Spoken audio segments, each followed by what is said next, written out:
legal advisor of the All Progressive Congress. What is going on in the party? There's nothing going on. No. There's nothing going on. Yes, there are various court orders that we must obey, and we are obeying. There's another purportedly suspending our chairman. We have obeyed that order, and we have followed our constitution towards getting a replacement. Our constitution prescribes for who should be, in his absence, deputized for him, Deputy National Chairman South. And unfortunately, he wasn't around, so we chose one of amongst ourselves to preside over the National Working Committee meeting. Of course, we have also heard, and we have never been served, any order of any court that somebody, one of us, the lowest ranking NWC member, has purportedly been asked to resume as acting national chairman. We find it ridiculous because he has never served this process on us. We only saw it in the social media.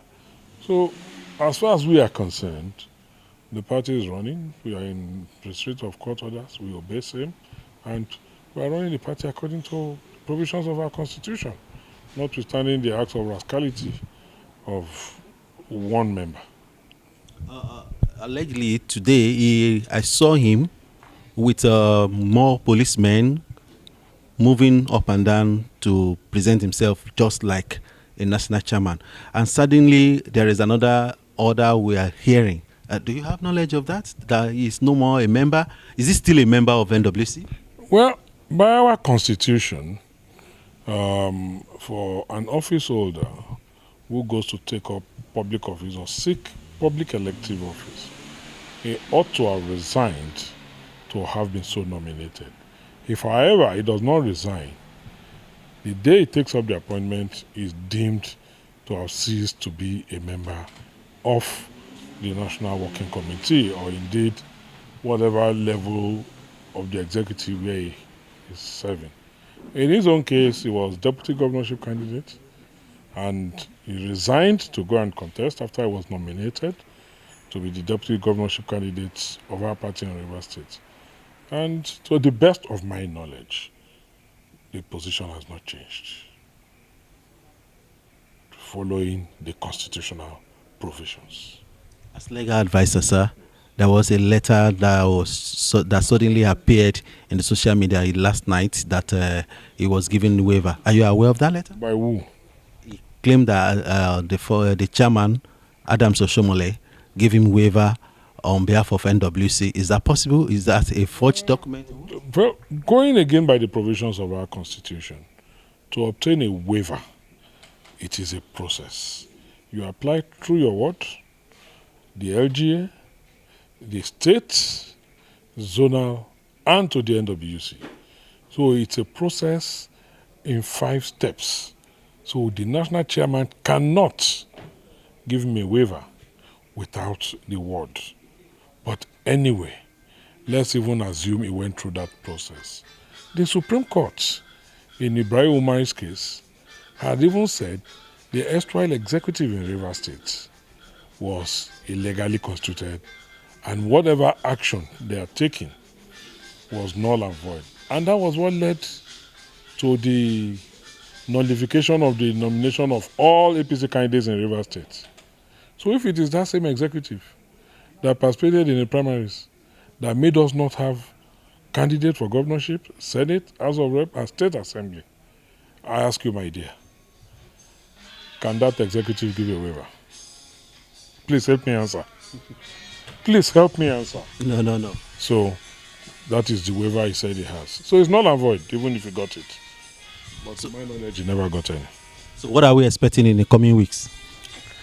What are we expecting? The normal day-to-day administration of our party.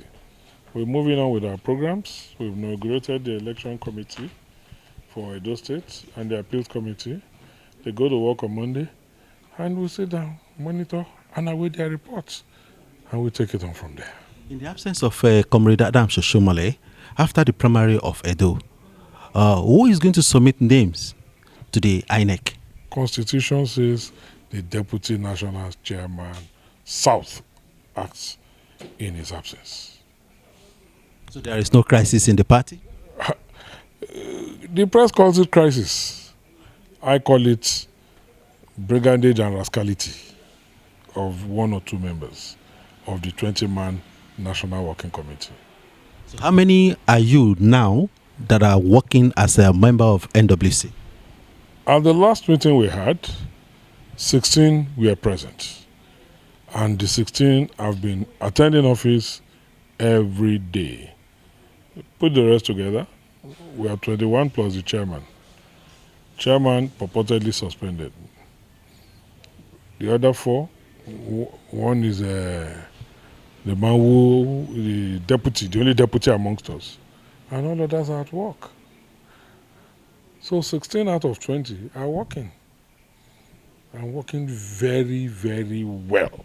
So those that claim that there is crack in APC, I just imagine it? It's a matter of the choice of words you want to use. And anyway, let me also say, when they say there are cracks, part of politics is disputation. Even in your old boys association, in your school, I'm sure you have conflicts and you resolve. In your church, you have conflicts and you resolve. In every organization, assemblage of people, there will always be disagreements. Recently, or today, yes. Governor of Edo State, who was member of APC, crossed to the other side. Yes. Is there any negative implication to the party, APC? Freedom of association is his prerogative and his fundamental right to associate as he deems fit. Yes, we will regret losing any of our members. We want more members. But if he has left, he has left. And don't forget that as he is leaving, we're also recruiting new members into our party. He's just one of our several members who only happens to hold the privileged position of governor on the platform of the party. Thank you for your time. Your name again? Babatunde Ogalah, National Legal Advisor, All Progressives Congress. Thank you, sir.